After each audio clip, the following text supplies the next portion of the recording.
Hi everyone, welcome to Aussizz Conclave 4.0. We hope that you are excited to know all about the professional job seeking workshop happening today. Now, get ready to meet our expert who will guide you through our journey today. Nagendra Bisht is a seasoned professional HR with 20 years of diverse industry experience, currently serving as the Chief People Officer at Aussizz Group in Melbourne, Australia. He has a proven track record in developing and implementing effective HR strategies. Known for his expertise in career counseling, Nagendra has successfully guided numerous individuals to realize their potential and enhance their professional capabilities. That's all, from me. Now, over to you, Nagendra, sir. Thank you, Zarna. Thank you for such a lovely introduction. Good afternoon, everyone. I hope you all are having a great day today. Today, I'm going to talk about professional job seeking, right? I'm certain it's a very, very interesting topic for all of you. Zarna has already covered my introduction. My name is Nagendra Bisht, and today we are going to talk about professional job seeking. We know that the life of international student or the migrant could be challenging once they migrate to Australia. So we'll discuss certain tips and techniques how they can jumpstart their career here in Australia by getting right job. Today's agenda for this session is start with goal identification, right, in line with your career aspirations. Then we'll also touch upon some self-improvement techniques. Then we'll go to tactics for navigating the job market. Then we will also look at what are the employers' expectations here in Australia. Then finally, we'll look at hiring process, job application steps, and the employment entitlements for employees in Australia. So there's a lot to cover. Let's get started. Now let's kick off this session with some great news, right? Australia requires graduate students and skilled migrants. As per 2023 Graduate Outcome Survey, you're hoping 79% of graduates got full-time job. That's pretty impressive, right? If you combine part-time as well as full-time job, the number jumps to about 88.9%, which means 9 over 10 graduates are employed full-time within 3 years of finishing their studies. Now, this is also one of the many reasons why Australia has been the jewel of the crown for international students. And because every profession, every job is in demand. If you look at IT, you look at engineering, construction, infrastructure, teaching, healthcare, you name the profession, every profession has immense opportunity and the career pathway, which is permanent residency. Now, another important thing is, the right mindset is very, very important, right? Character, right attitude, flexibility in the approach is very, very important, because once we are in Australia, especially for international students and migrants, the paths are not going to be linear. There are going to be speed bumps along the way. But how do we navigate those speed bumps effectively and efficiently? That's something we'll discuss in this session so that you can jumpstart your career and take your career to the next level. Moving on to the next slide, it all starts with identifying your career goals. Now, in my career, I have interacted with thousands of students, right? And I'll talk about the students who are highly successful, right, in their career. They had absolute clarity that what they want to do. What is their vision? What is their purpose? What are their short-term, medium-term, and long-term goals? So very, very clear that what is they are going to achieve in 1, 3, 5 years time.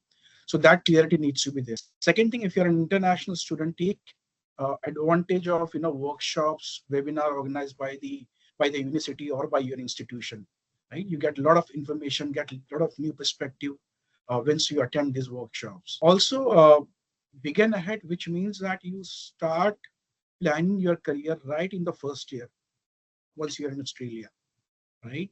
I know that it's going to be difficult because as a young professional, the aspirations change, right? The priorities change.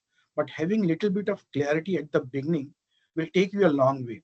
So having that plan is very, very important. At the same time, ask yourself certain questions, right? Do some introspection, self-reflection. What are your strengths? What are your areas of opportunities? And if you are in doubt, you can ask somebody who you trust or learned professional, right?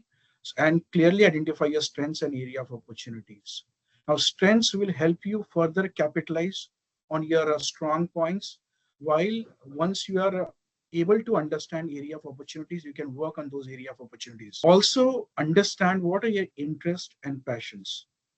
What kind of job you would like to do in near future, right? And whatever job you are doing that also has interest and passion, that's when the magic happens. So envision your ideal career. How does it look like? Now, times it so happen that some of us do not have the clarity what kind of job we want. How does our career look like? So I would recommend that you go to this website, myfuture.edu.au. You will get a lot of clarity once you visit this website. It's a wonderful website, right? You can, in fact, do your career profiling. You can mention your interest, your passion, your qualification, your experience, and basis that you will get some potential, options. It's more of a discovery process. Besides that, they also have given a lot of information about every job, every occupation. On different page, you will also get a lot of success stories of international students. So you can inspire yourselves. So a lot of case studies. So in case of doubt, you must visit to this website, myfuture.edu.au. Let's jump onto the next slide. We will continue with starting early, because that's the stage which is very, very important. You can improve your knowledge and confidence by continuously attending career fairs, webinars, right, organized by your career institution or any other industry body. You will get different perspectives, different thought process, and that gives you better understanding about what kind of career you want to have, right? And also it gives us a lot of self-assurance. Focus on skill development, both technical and soft skill. While whichever profession you are in, that technical ability is required to perform that job, but soft skill like problem solving, customer orientation, critical thinking, problem solving, these are some soft skills which the person needs to have once to work as an employee in Australia. Also, as an international student, you can work part-time, right? And part-time employment has multiple advantages. While you become independent, you also get to work with the people from diverse background, different perspectives, different thought process, and that gives you all-round growth. My recommendation is that don't take part-time job as a stopgap arrangement. Value that part-time job and see what can you learn in that part-time job. Another advantage of working part-time is that you can get some referees who will vouch for your work in Australia. And that is very, very important when you apply for some good job once you finish your graduate degree, or when, down the line after certain years, when you have good experience. Now, how can you get some good references? Whatever job you are into, you have to show you are dependable, you're reliable, you have to work hard, you have to value that job. You will also, when you work part-time, you also get exposed to, different people from different culture, different background. That will also improve your interpersonal skills, especially your communication skills. When you work as a part-time, focus that you have to cultivate a habit of cooperation, initiative. You must work in a team, right? You must be a team player. And that will give you advantage in the longer run. Now, this slide talks about volunteering, right? How can you improve your confidence and expand skill set? That can be through volunteering, right? You can engage in local community, or you can sign up with a lot of, volunteering non-profit organizations like Volunteers, Go Volunteers, Volunteering Australia. These are the best way to get signed up, get registered there. Now, what are the benefits of volunteering? Get valuable experience and skills that will enhance your resume. And how will that enhance your resume? You will come across as a person who is social, who is empathetic, who can work in team. That will also give you better understanding about Australian network, and you will be able to build friendship within that community. Remember that when you come as an international student, as a migrant, right, there will be certain challenges. It could be, homesickness, isolation, could be cultural shock, right? Or maybe professional job expectation mismatch. So one has to deal with all those things progressively. The best way is, the finding the group. like-minded people, and volunteering is the best way to do it. Now, this slide tells us about how do we effectively navigate the job market here in Australia.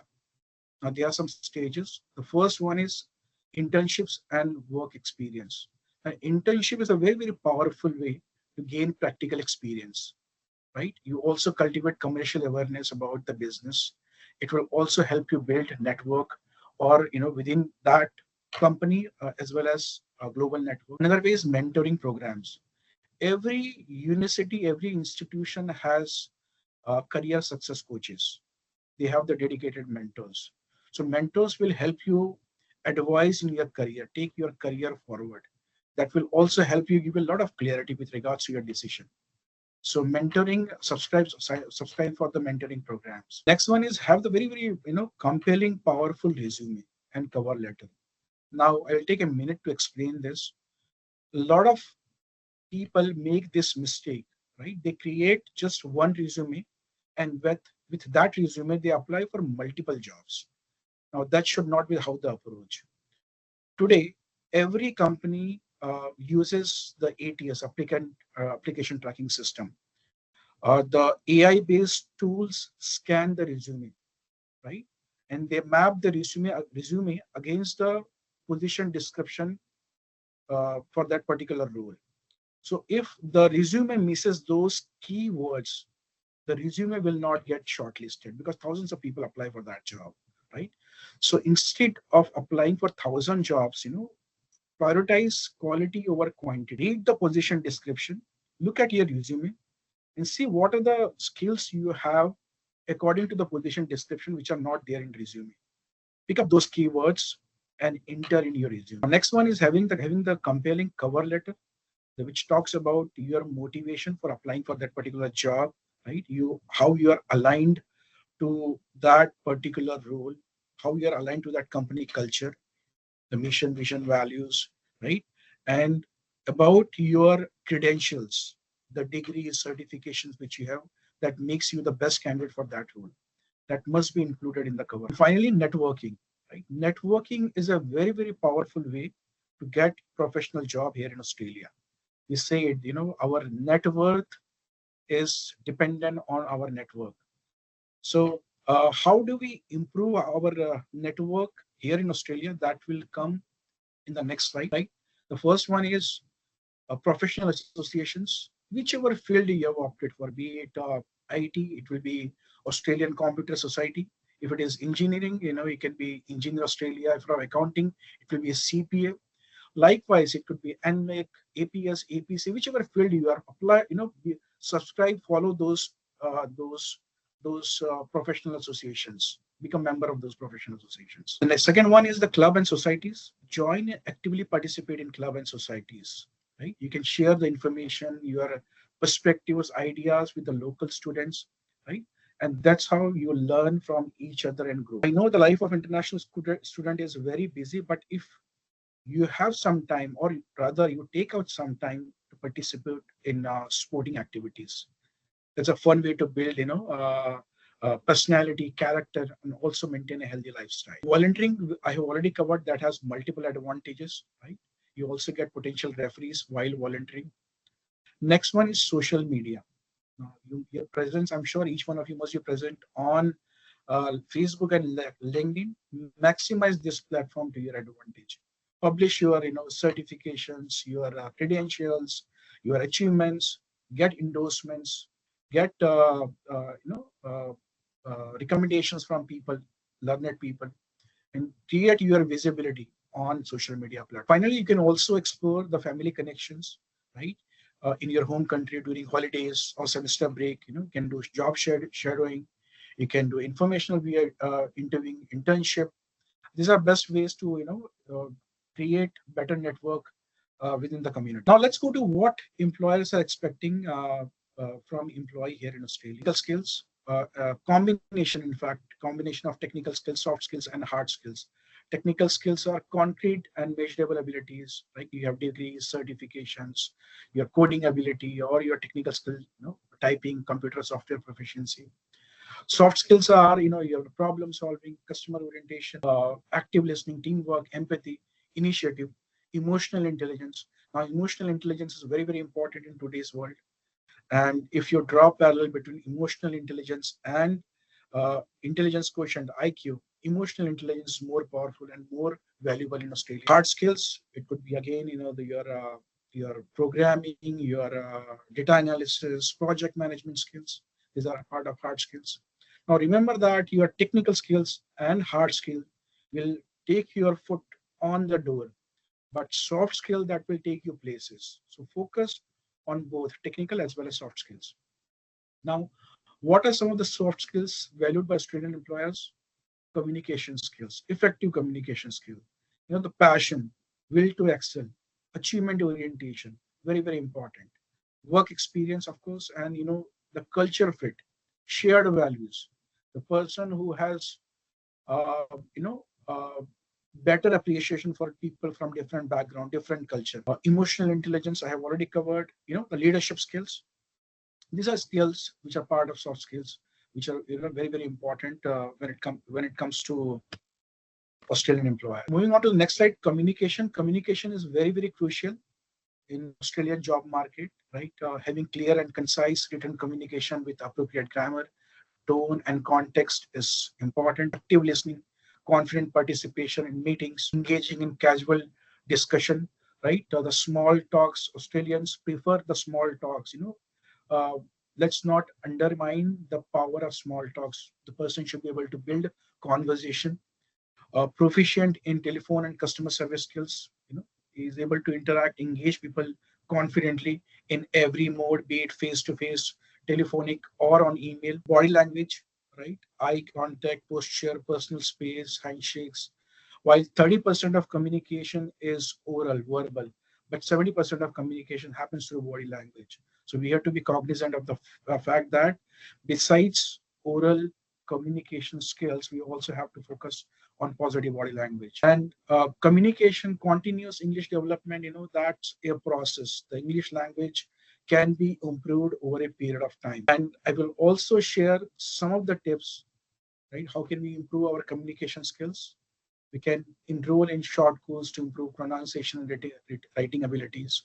We can join some clubs, societies to broaden our network, gain knowledge. There are a lot of social media, platforms available, tools available like Clubhouse, where you can go and engage in conversational discussion on specific topics. You can familiarize with local culture, learn local slang and become acquainted with cultural norms, what Australians use. You can also observe the communication styles of people, who you admire, who you think have good communication skill, how they speak, and maybe you can pattern your communication style accordingly. Building intercultural knowledge, engage in activities like watching Australian soap operas, cooking shows, listening to podcasts, listen to radio programs, watch films, and whatever you have learned, right? Those conversations, those words should be used in daily conversation. Now let's cover the Australian recruitment cycle. Understanding the Australian recruitment cycle is very, very important. Stay updated on the recruitment cycle of major companies in your industry and the specific skills they seek. Uh, so whichever field you are, you know that which are the companies are ideal for you, right? Follow those company on social media pages, their websites, and get all the required information. Look what kind of jobs they are posting, what kind of skills, knowledge, abilities required for those jobs. Usually the graduate roles and internship that typically open in late February and close by end of April, while winter internship are usually conducted during June, July. Commencement of graduate roles usually happens in the February of the following year, right, when the students pass out. Career fairs usually happens in the month of March and April, but different university, different institutes have different dates. So you have to be in touch with your career success coaches, your university placement cell to get real-time updates. Now, how do you apply for work, right? It's very, very important that you have a global network on social media. You follow various social media platforms. LinkedIn is one of them, right? Create a tailored resume and cover letter. We already discussed about resume. Create very, very well-crafted resume and customize it for every job. Create cover letter. Look at companies' mission, vision, values. look at what their customers, look at their products and services, and accordingly customize your cover letter. Research and engage with desired companies. Whichever company you want to work for, it could be Microsoft, Google, or maybe Big Four consulting companies, Deloitte, EY, or maybe KPMG, PwC, whichever company you have, follow those companies and look at what kind of roles they're offering and prepare yourself accordingly. Explore graduate programs. And that has a lot of opportunities here in Australia. Also, you can explore the possibility of starting your career in small to mid-sized businesses. In small companies, mid-sized companies, you get a lot of opportunities to explore, experiment, right? And you also get a lot of valuable experience, ideas when you work for these companies. You can also tie up or share your resume with the recruitment agencies. Some of the renowned recruitment agencies here in Australia is Hay Group, Hudson, Randstad. You can share your resume. You can follow some of the people on LinkedIn and share your resume with them.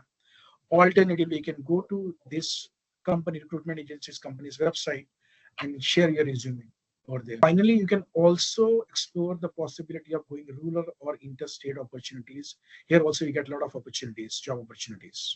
Continuing the effective job search strategies, you can also go the career section of company websites on online newspaper. You can register on job sites like Seek, Indeed, LinkedIn, and customize those job email alerts.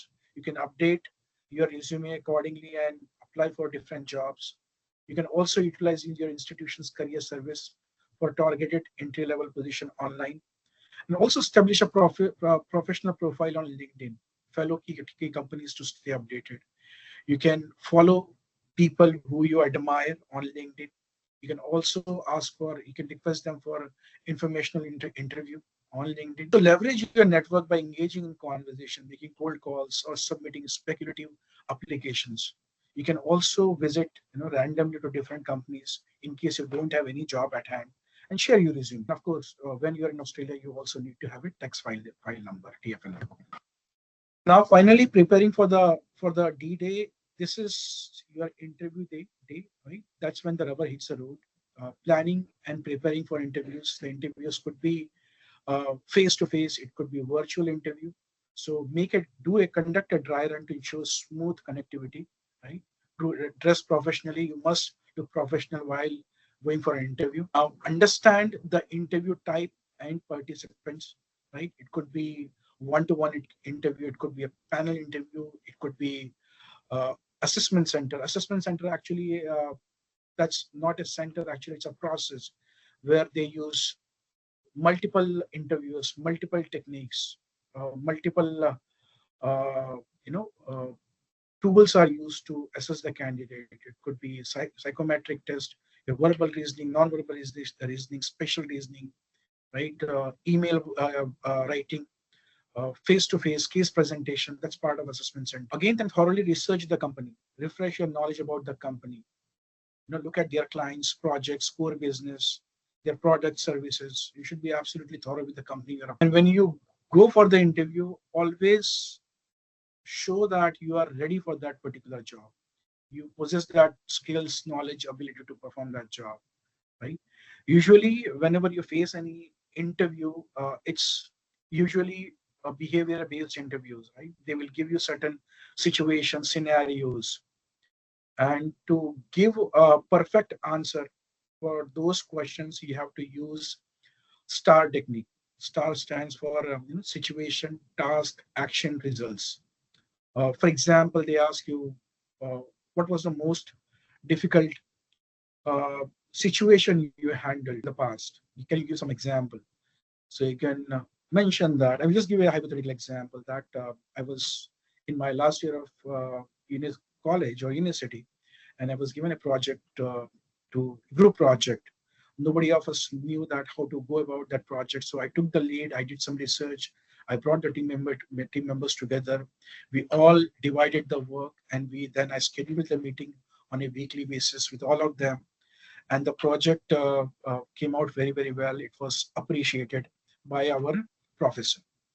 Now, what was the situation? Situation was there was a project given to the team, and the team did not know how to go about that project. Now you took a lead, you did research, you brought the team together, and you made it work, right? That was the action you have taken. The situation was given, task was to make that project successful. Action, this was the action you have taken. And what was the result? What was the outcome? Was positive. The project came out very well, and it was appreciated by your professors, right? So you have to, whenever any situation is given to you, you have to use that, keep that STAR technique in mind and answer on those lines. So you may want to prepare yourselves accordingly by giving some different situation scenarios. You should be very clear with your visa status, whether you're a student, or you are on TR or you're on a PR.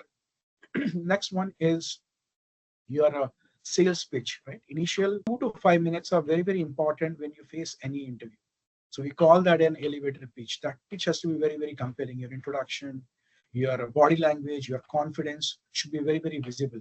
You must exude confidence while facing the interview.